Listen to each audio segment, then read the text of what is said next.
Satish here. Welcome to the third episode of our audio podcast. And we have a very special guest, Janaki Sabesh. Mrs. Janaki Sabesh is a media professional, actor, a model, storyteller, and author of various books. And she has produced an audio cassette, The Learning Train, in 1995.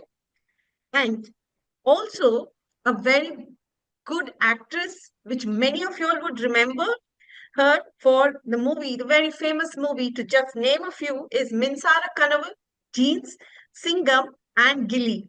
And those all have been my favorite movies as well.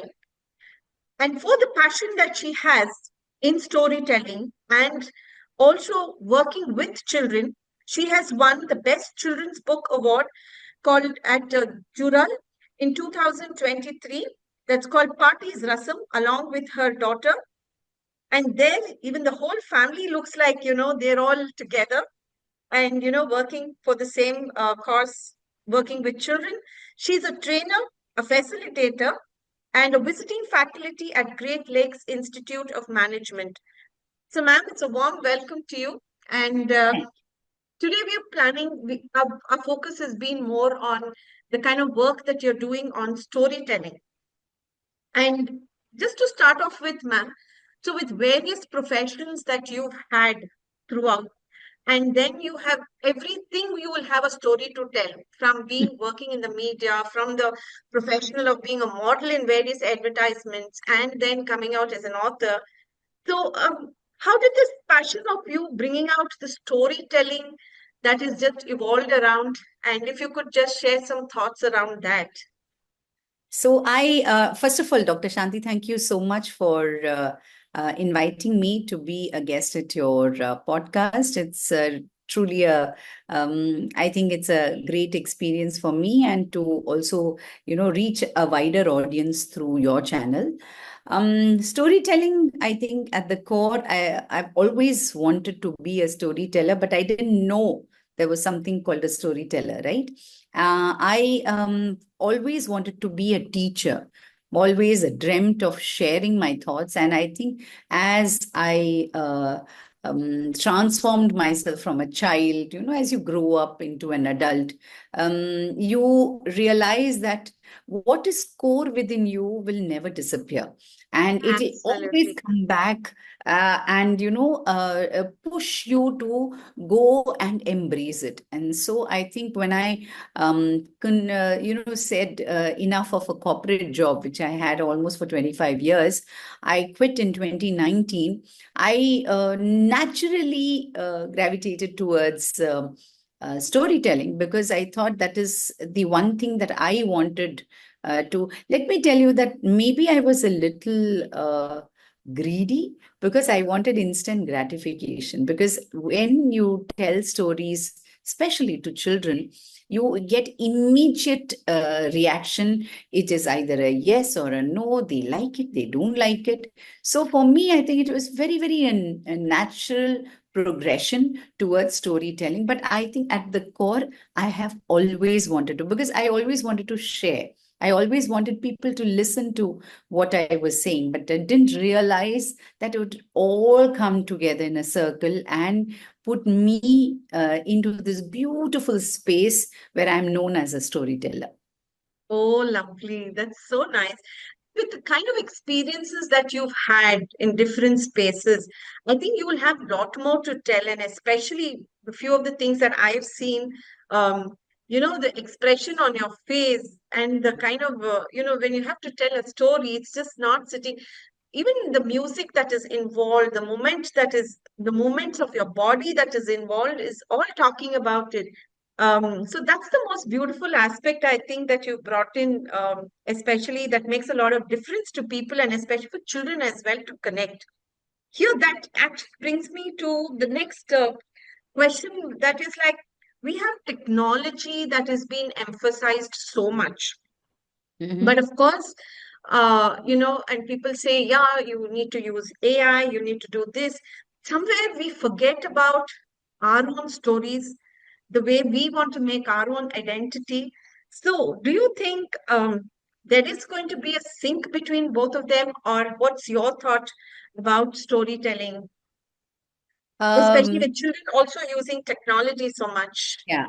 So when I started my storytelling journey, I wanted to make sure that I connect with children physically. But then, as time went by and we were, struck with COVID and we were all stuck in our homes, I embraced technology, went on Insta Live, just sharing stories so that children, who were completely inside their houses, especially in the month of March, when they were supposed to be in school and they had no clue what hit them, I embraced technology and I realized that the reach of technology made it accessible to a Many wider, more. many more, Ah, where yeah, technology plays a very, very important. But AI can be a very good intern for you. AI can help you maybe draft messages or maybe even do your little break your to-do list into, point by point and help you, and an intern whom you're not even paying. But when it comes to storytelling, it can share stories with you. But there is, imagine a teller in the AI voice, which is monotonous, which is bereft of any feelings. Where is it even going to connect with your audience? So only a human can connect with another human. The bridge that is built between a storyteller and a listener can be done only with human interactions. AI or any other technology, AI, VR, anything is always going to be secondary. It's always there. It is always a new gimmick that will come up. We don't know 10 years down the line, something else that will come up. But what remains is the story that you heard from your grandmother, that I heard from my grandmother, and maybe the story that my grandchild is going to listen and is going to remember for a very, very long time. So that human connection is here to stay, no matter what technology comes to us or is thrown to us.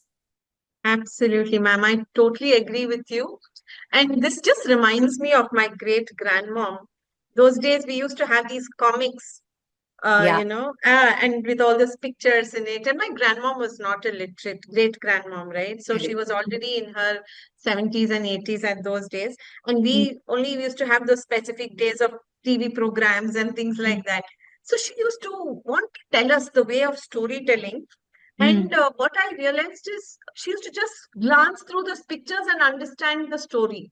And Correct. she used to tell us in the evening, like whenever we are sitting quietly and say, okay, tell me some story about something. There are a few stories even now at this age and stage I remember.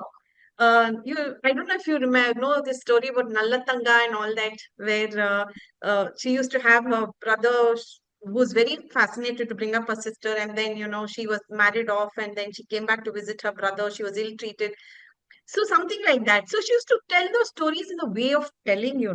So that Correct. the way you connect with people. So that is something which I've really seen in you, and it helps people to have build a value system, have that personality touch. You get into the character and learn a lot more from there. So the kind of stories that you have been working with children now as a teacher and you also train educators, right?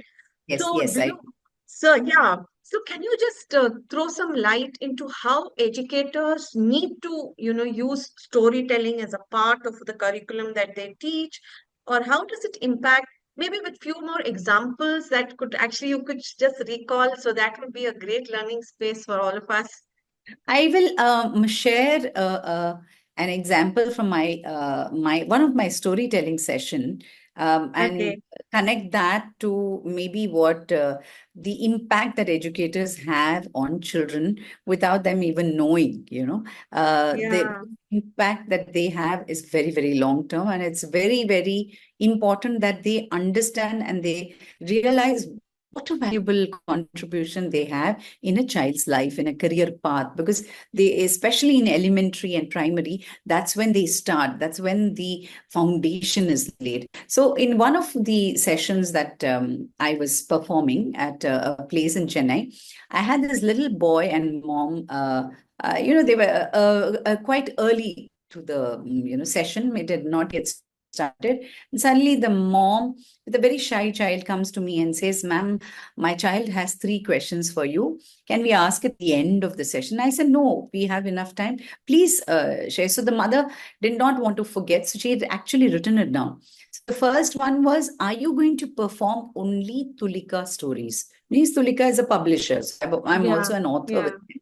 yeah. Second, are you going to be standing or sitting while telling stories? This is a 3-year-old, okay? And the Oh third my God. question was, will your feet not ache? No, it didn't say feet. Will your legs not ache if you stand all the time? I Oh was my so God. touched, completely awestruck by the way this child's, mind, body, brain function. So I decided that I would perform not just Tulika books, I mean, stories from, I perform mainly from books because I normally like to show children the book at the end of my session so that there is a connection between hearing my story and then going back home and reading, like children to cultivate the habit of reading. So I perform not only from Tulika, but from other stories as well. Secondly, I partly stood, I partly sat down. And at the end, I just gave him a warm hug and I said, "I hope, your questions have been answered today."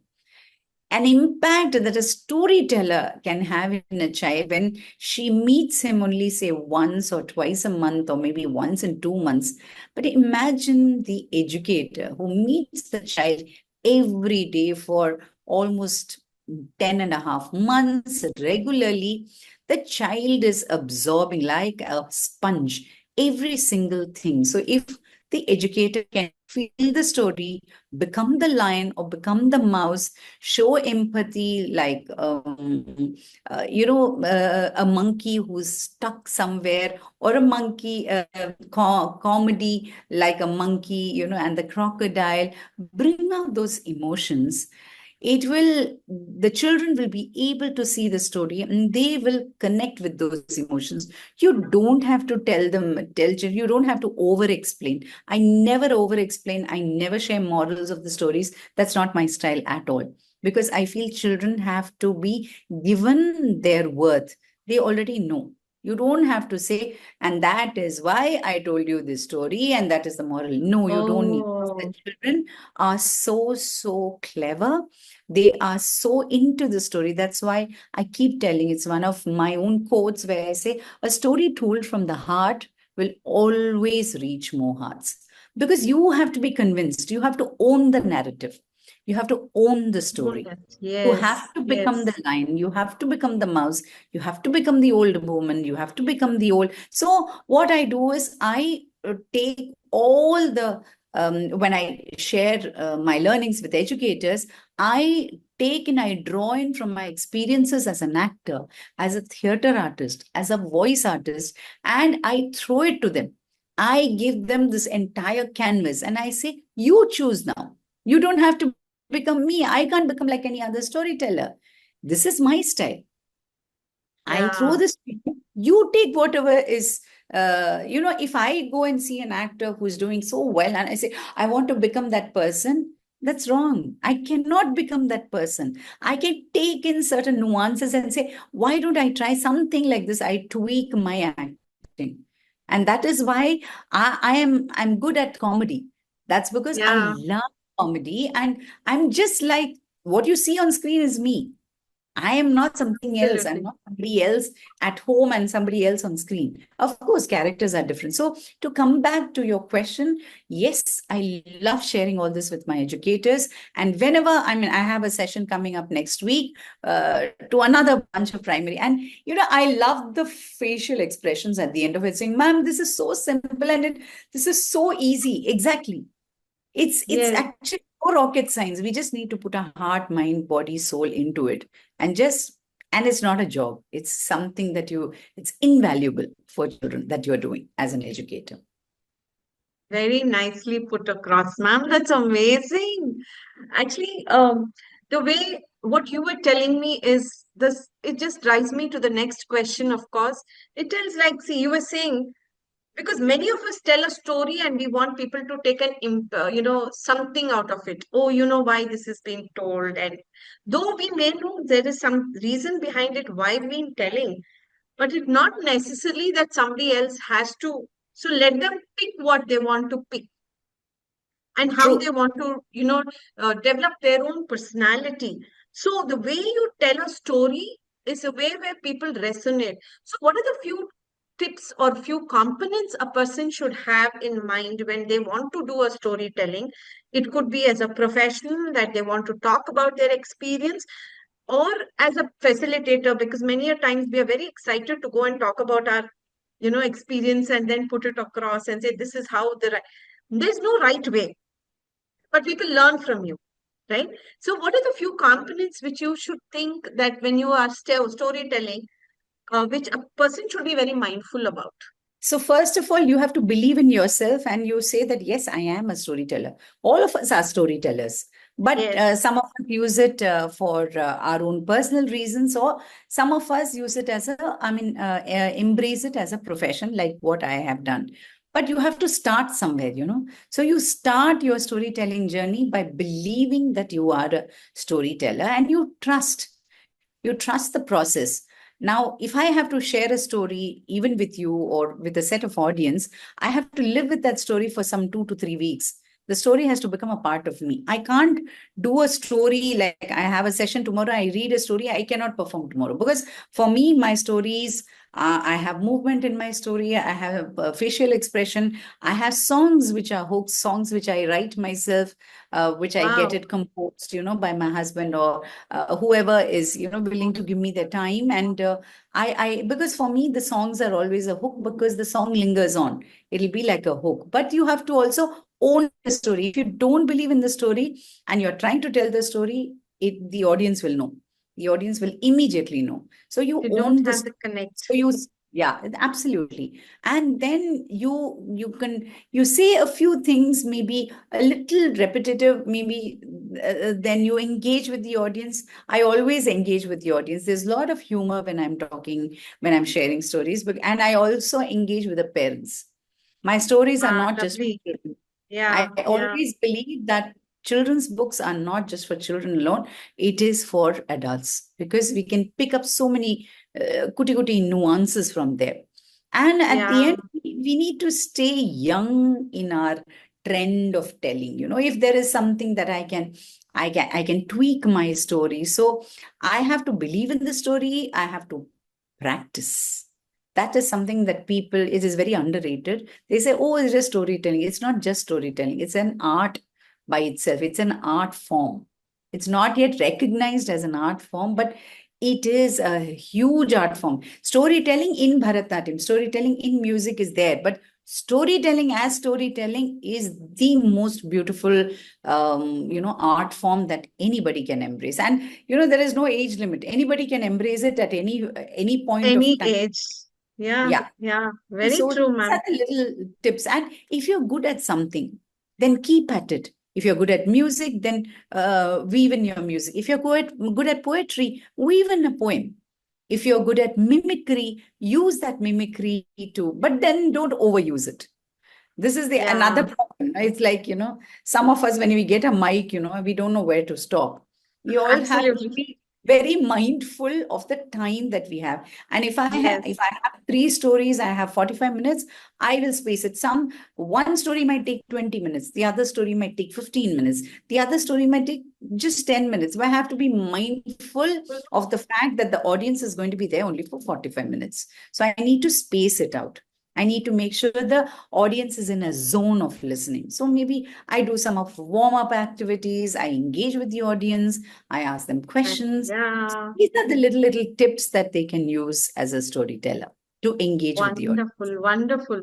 So you need to first identify your strengths and your own style is very Yes, important, and have a absolutely. sink into it and your own personal experience of sink into the story, and be Yeah, very mindful about the time and how you engage with the audience is very, very important, because you may go with a prepared thing. Sometimes you may need to make those tweaks to have a hold of the audience, you know, absolutely. Yeah. right? So I think that's a different art by itself to suddenly just, make those small tweaks and see to that they are engaged with you and keep it going. So True. it takes a lot of practice, is what you said. So it's not that easy, like anybody could just do it like that. But professionally, my learning is, ma'am, everybody needs to learn this art some way or the other. Either in your professional life, you want to grow, you need to make that storytelling much more interesting. And Yeah, also, like when you connect with your own personal life as well, you need to, the overall thing is to create your own identity correct. with your limited resources that you have around and Yeah, make the best use of it. And absolutely. I think the way you've put it across in all these few things that I've seen is just been amazing. I've seen you using puppets as well. Somewhere, Sorry? I've seen you using a puppet as well, a small Yeah, doll. that's very Yeah, rare because one or two puppets. I'm not a puppeteer, so I'm very conscious about that. yeah, But but there are maybe just to some visualize stories, it. yeah, one or two stories which lends itself to especially a story that I have written myself and somebody gifted me a puppet. So I use it for that story alone. And maybe I have a couple because there are some schools who ask me, who insist that I do one or two,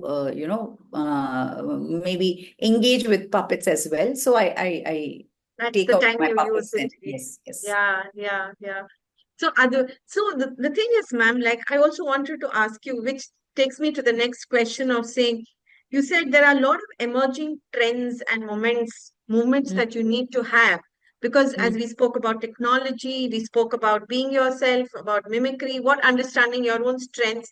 So something which is really excites you the minute you say, what excites you the most, whether working with children, working with teachers, or what, like just the mm. minute you say, oh yeah, I have this. And in this movie, you have that expressions like, ah, okay.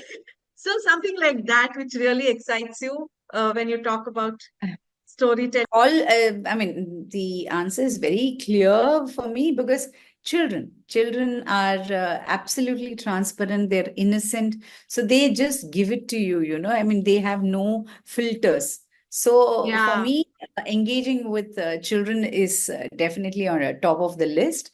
And of course, when I, as an educator, as a facilitator, when I'm able to share my learnings even from children's books to HR professionals.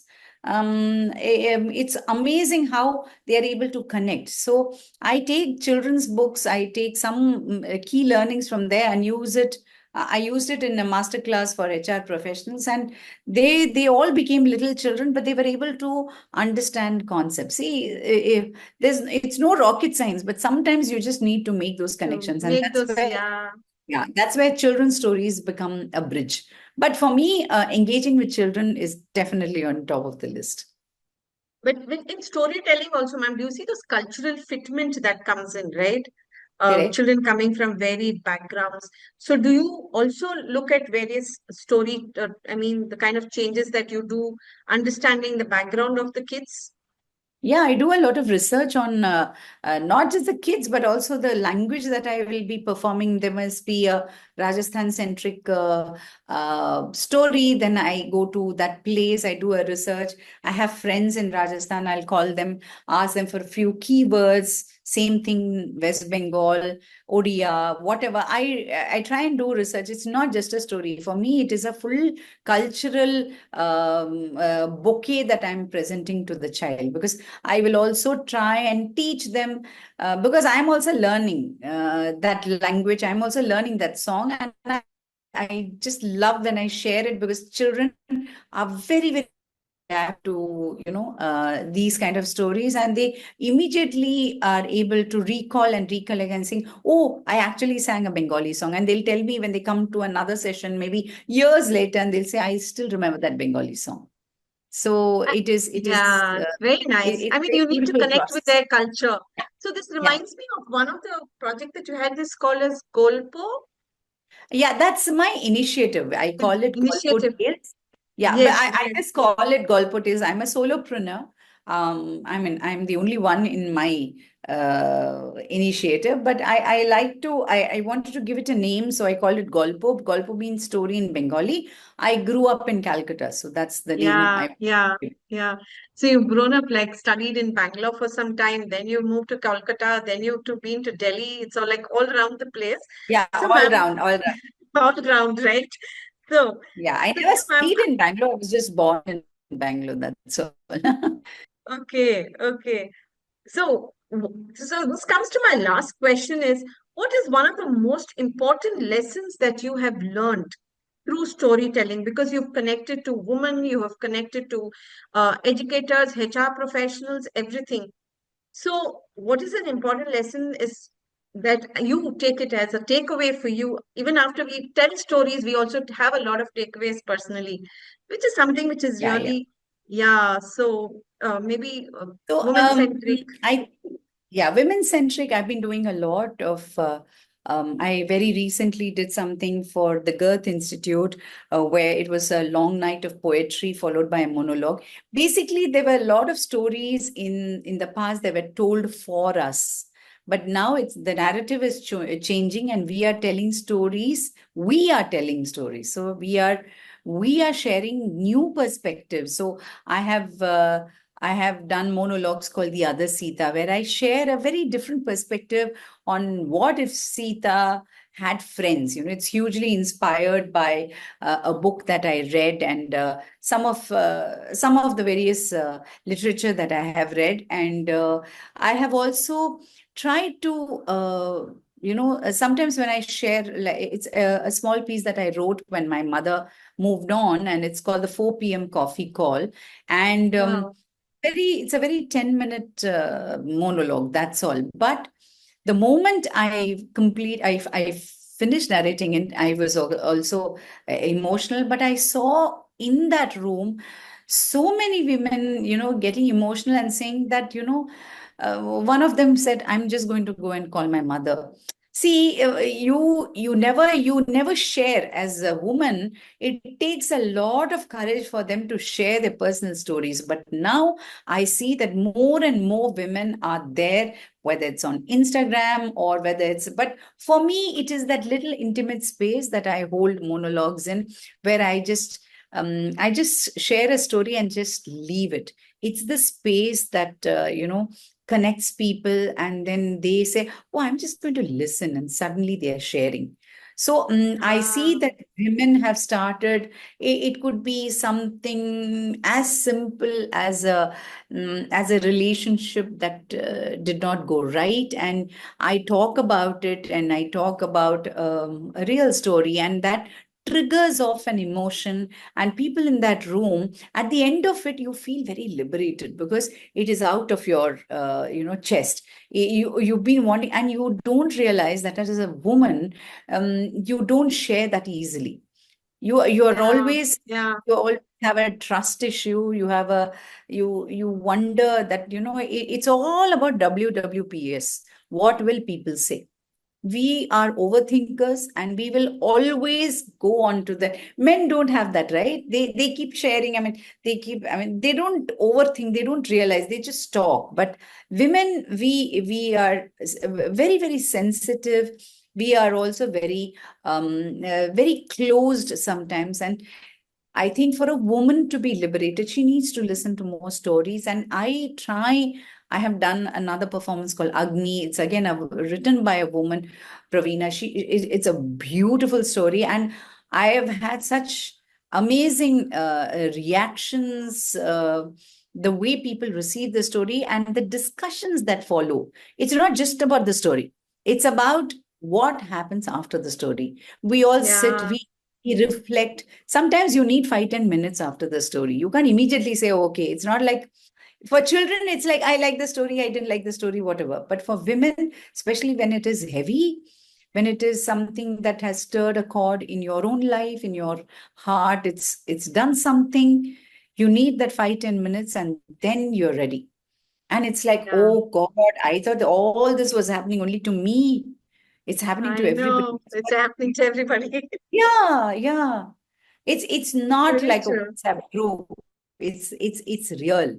Very true. It's connections, it's talking. It is something like how can I say it?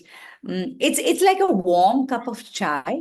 Okay, you're drinking it, and it's comforting, it's familiar, and but it is also filled with some unexpected flavor. And Flavors.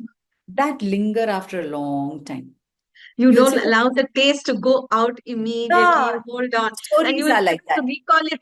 This place, I was able to drink this coffee, and we've got this. Wow, what So a lovely storytelling is like conversation. that warm cup of chai. Right. Lovely, lovely, ma'am. So much of takeaways from such a short conversation that we've had, and I literally had to sit down and write everything. But of course, now I put it in my bucket list. Wherever you're going to do a storytelling, I'm going to attend one of those workshops Please do. for It sure. looks so And wonderful, and I hope to come to Bangalore soon. And maybe we should meet and meet. have a Yes, cup of yes. chai or coffee together and then share Oh, some that would stories. be wonderful. That's going to be the best blessing that I'm going to ever have. So, ma'am, just to recap of the whole conversation that we've had from the movies and things. So, this was a very interesting question, which I'm going to leave for people, be it a male or a female, with the kind of emotional things that we have around. What if Sita had friends? So, that is the connection that all of us have to develop to understand. Don't look at and the story what you told me. I mean, the previous So conversation, the you are question that asking, sorry, Dr. Shanti, you are going to, you're asking the audience, what if Sita had friends, right? yeah, I mean, you need to And make female friends. those. Yeah, yeah. Yes, Or, yes. yeah, yeah. What if Sita had friends? And I mean, that would have been a very different connect itself, that would have changed the whole story around. And the WWPS is what you mentioned. And Yeah, also the story that you were talking about, saying that you leave an impact, you create your own strength, identify your own strengths, and then narrate it out. So that creates your own identity. So storytelling is a part of everybody's life, but how you absolutely. make it and how you drive it is all in your hands, Yes, right? So absolutely. thank you. Thank you so much, ma'am. It was wonderful to have you here. And I think it's after 1.5 years that we've connected again. Yes, So I yes, hope I'm looking forward that we work together. sure. I look forward to. Thank you, Uh, ma'am. Thank you so much. thank You have a you. wonderful evening. Bye. Thank you. You too. You too. Thank you. Bye.